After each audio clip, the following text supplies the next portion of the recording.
Welcome back to the WCW WWF Invasion.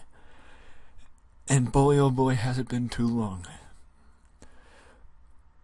I think the best way to kick this one off is to actually go back and fill you in on what happened this past Monday night on Raw, as for the first time Hugh Morris and Shawn Stasiak, as well as Chavo Guerrero, competed in the middle of a WWF ring, with Shawn Stasiak and Hugh Morris competing for a WWF contract, and Chavo Guerrero also competing for a contract with the WWF, and not only that, also competing to where if he wins, he would get a title shot against Dean Malenko at Backlash for the WWF Light Heavyweight Championship. And as you can tell right at the bottom here, Chavo Guerrero did get the victory, and Hugh Morris also got the win, getting both contracts with the WWF.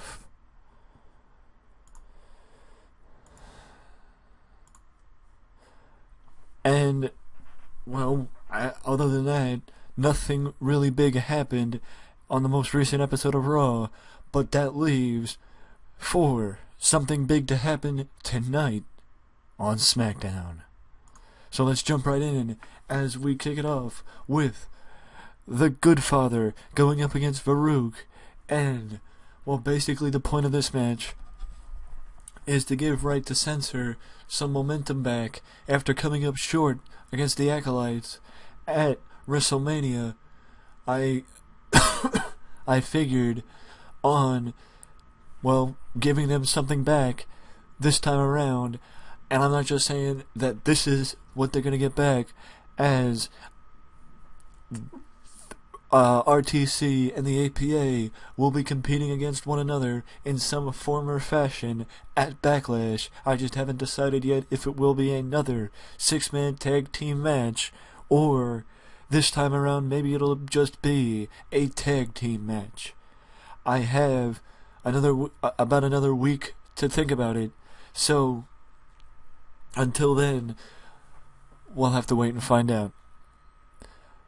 But either way, we move forward as the Right to Censor gets interviewed by Michael Cole following the Good Father's victory, and Stevie Richards talks up the fact that they needed to get back on track. They needed a win to get back some momentum, and they're going to prove at the end of this that the APA deserve to be censored. I know that's a lame catchphrase, but it's what I could think of on the spot. And now we move forward as the Big Show defends his hardcore title for the second time this week, this time against Rhino, and once again shows his domination over the hardcore division as he sends Rhino packing and turns away another challenger, much like Bam Bam Bigelow in WCW 2000. The Big Show has dominated the division thus far and has become quite the hardcore champion. But not one to wait for an opportunity, Hugh Morris makes his run to the ring, targeting the Big Show, but as quick as he enters the ring, the Big Show goozles him, to quote Taz, and lifts him high and drops him with a chokeslam right in the middle of the ring, as Big Show grabs the hardcore title and walks back up the ramp, leaving both Rhino and Hugh Morris laying in the middle of the ring. Or in the ring. And then we slide backstage as Chavo and Eddie are talking about the events of Monday night, which saw Chavo gain a contract with the WWF and finally join his Uncle Eddie in the WWF. And then he makes the comment about how cool and it will be for both the Guerreros to have championship gold in the WWE. But just as he finishes his statement, Dean Malenko enters the camera and congratulates Chavo and welcomes him to the WWF, but says that no matter how much Eddie thinks he's helping, and no matter how much Eddie wants to help at Backlash, he holds up the light heavyweight title and points, "This title is mine and isn't going anywhere."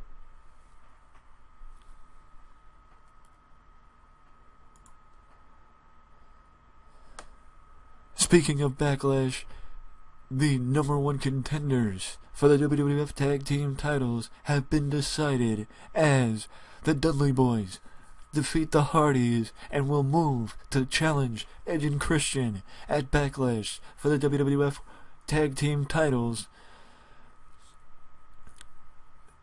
And I can guarantee you it will be a very, very good match at Backlash.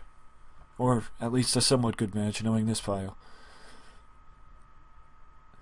And now we move forward as Triple H and The Undertaker get in the ring once again and go face to face as Triple H issues the challenge to The Undertaker for a rematch at Backlash.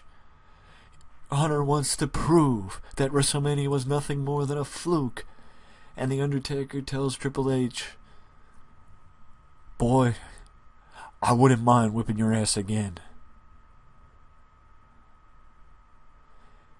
And Hunter looks at Taker and says, "Well, you'll get your chance, dead man.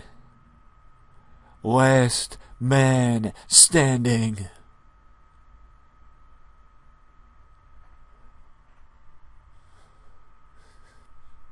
And all Taker does is nod.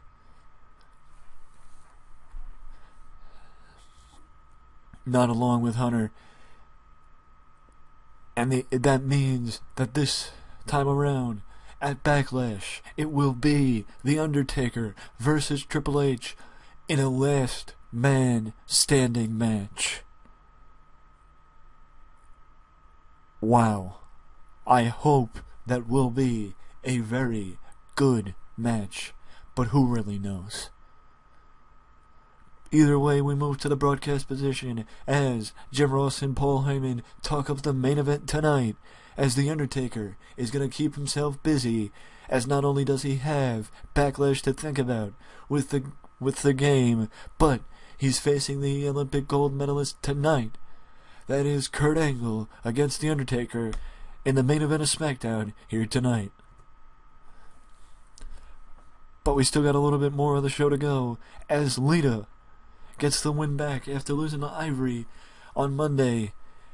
And that means that I can tell you this: Lita will compete against Ivory and two other women on Monday night, where the winner of the Fatal 4-Way will face Chyna for the WWF Women's Championship at Backlash.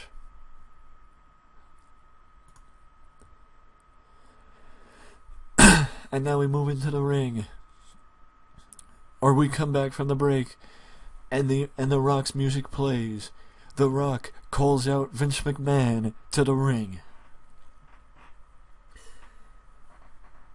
And The Rock, well, I'm not even going to say... Basically, this is more a combination of a refresher, but also maybe The Rock trying to play detective. Because 2 weeks ago, or no, last week on Raw, Vince McMahon basically offered Steve Austin to bury the hatchet and put everything behind them and let bygones be bygones.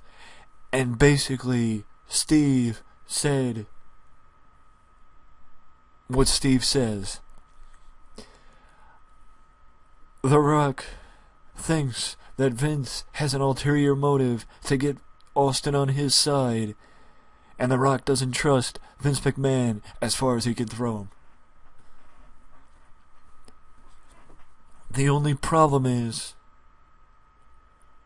Rocky really doesn't have any which way to turn. So that's when he tells Vince that he wants Vince nowhere near his match this time around against Austin at Backlash, and Vince makes the comment, "Why does it matter, Rock? You already lost to Austin at Mania. You're probably going to lose to him again anyway. With me there or without me there. Maybe you should just face it, Rock. You can't beat Steve Austin when it matters most." And Rock looks around. Vince realizes what he just said, but Vince is actually standing his ground. And then The Rock looks, raises the eyebrow,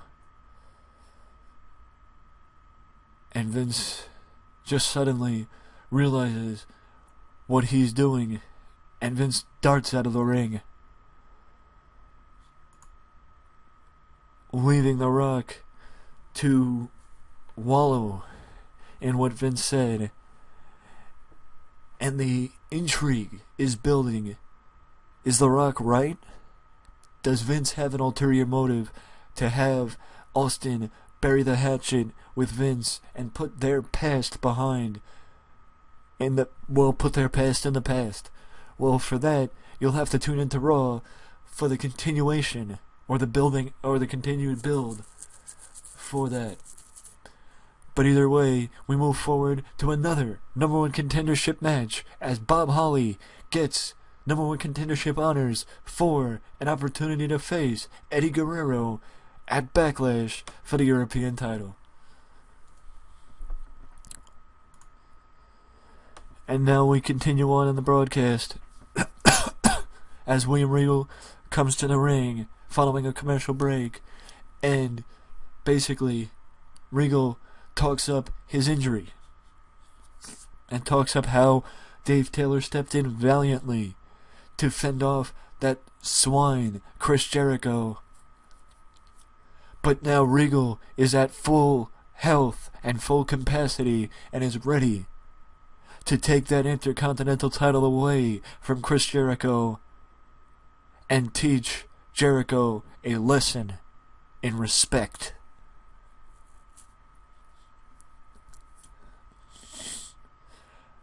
And it starts tonight as Dave Taylor and William Regal team up against Kaientai.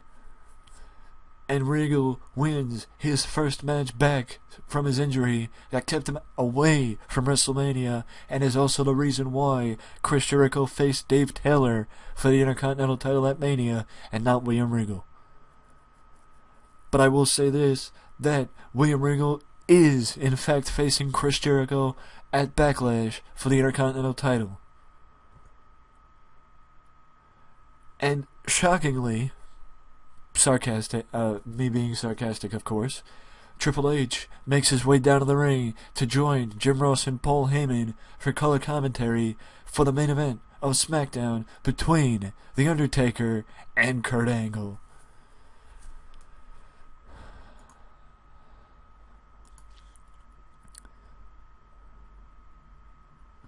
See, 83 is not bad for a main event, to be honest. It just, with the fact that it calls it exceptional, it should have been better. I don't understand this file, or this database. And then, after the match, Triple H and Kurt Angle ambush the dead man, leaving him laying. They ambush him with the help from Stephanie, and they beat down the dead man until Taker's brother Kane makes his way down the ring and makes the save. And Kurt Angle and Triple H run from the ring, or dart from the ring, as the Brothers of Destruction and SmackDown standing tall in the middle of the ring. And the heels running away with the tail between their legs. And we lost popularity in 17 regions. Alright. Look, you know what I'm going to say? An 80 in popularity is good. Because I think with this database, an 80 is the best I can do. I think with this database, an 80 is the best I can do. Unfortunately, I think an 80 is the best I can do. Why? Well, I just got an exceptional... The words exceptional. I saw the words exceptional more than once tonight. And yet, the highest rating I got was an 80. There's something up with this database. I'm thinking I'm still getting negatively affected because of my backstage rating. So with that being said, a big screw you to whoever set up the database like this, because you're making it almost impossible to succeed as this company. And if you have succeeded as the WWF, more power to you. But that's not going to sway me from at least doing the invasion, and doing the invasion like I see fit, and how I thought the invasion should have and could have been done. So with that being said, this has been somewhat of a return for the invasion, and I can guarantee you that the next invasion video will not be a month from now, and it will be a lot sooner. As I try and keep myself consistent with all the series, as we continue on, and as I continue to show how I would have booked the WCW WWF Invasion. Let me know down in the comment section below if you think this game is trying to fuck with me by only rewarding me with an 80 and taking away that much popularity. Do you think that this show was better than the game says? Because I want to hear from you. But if you don't want to leave a comment, you can always leave a like and subscribe to the channel for more content just like this that you can only find right here at Wrestling Express. Till next time, later.